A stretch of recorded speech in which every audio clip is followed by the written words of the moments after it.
Bookshop presents the 5 best romantic comedy novels. Let's get started with the list.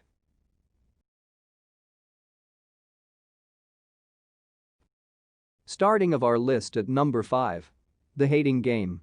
Lucy Hutton and Joshua Templeman hate each other. Not dislike.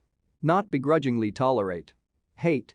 And they have no problem displaying their feelings through a series of ritualistic passive-aggressive maneuvers as they sit across from each other, executive assistants to co-CEOs of a publishing company. Lucy can't understand Joshua's joyless, uptight, meticulous approach to his job. Joshua is clearly baffled by Lucy's overly bright clothes, quirkiness, and Pollyanna attitude.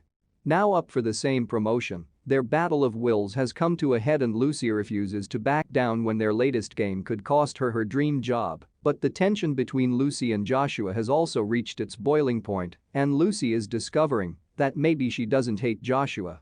And maybe he doesn't hate her either. Or maybe this is just another game. At number 4. Wallbanger.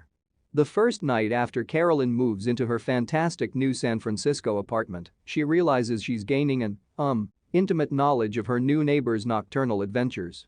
Thanks to paper-thin walls and the guy's athletic prowess, she can hear not just his bed banging against the wall but the ecstatic response of what seems as loud night after loud night goes by, like an endless parade of women. And since Carolyn is currently on a self-imposed dating hiatus and her neighbor is clearly lethally attractive to women, she finds her fantasies keep her awake even longer than the noise.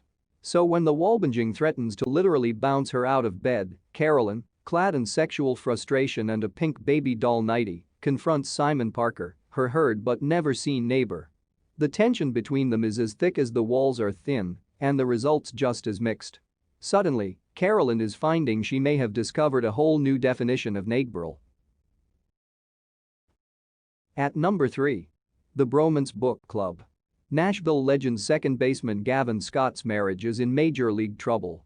He's recently discovered a humiliating secret: his wife Thea has always faked the big O.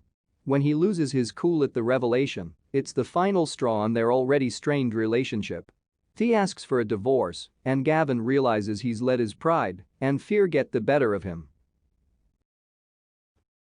At number 2. The Rosie Project. The Rosie Project is a 2013 Australian novel by Australian novelist Graham Simjon. The novel centers on genetics professor Don Tillman, who struggles to have a serious relationship with women. With a friend's help, he devises a questionnaire to assess the suitability of female partners. At number 1. The Unhoneymooners. Olive Torres is used to being the unlucky twin. From inexplicable mishaps to a recent layoff, her life seems to be almost comically jinxed.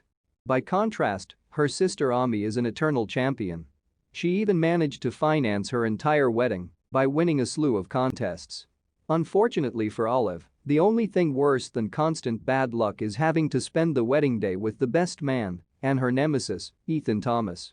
Olive braces herself for wedding hell, determined to put on a brave face, but when the entire wedding party gets food poisoning, the only people who aren't affected are Olive and Ethan.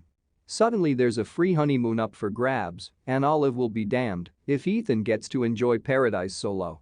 Agreeing to a temporary truce, the pair head for Maui. After all, 10 days of bliss is worth having to assume the role of loving newlyweds, right? But the weird thing is, Olive doesn't mind playing pretend. In fact, the more she pretends to be the luckiest woman alive, the more it feels like she might be.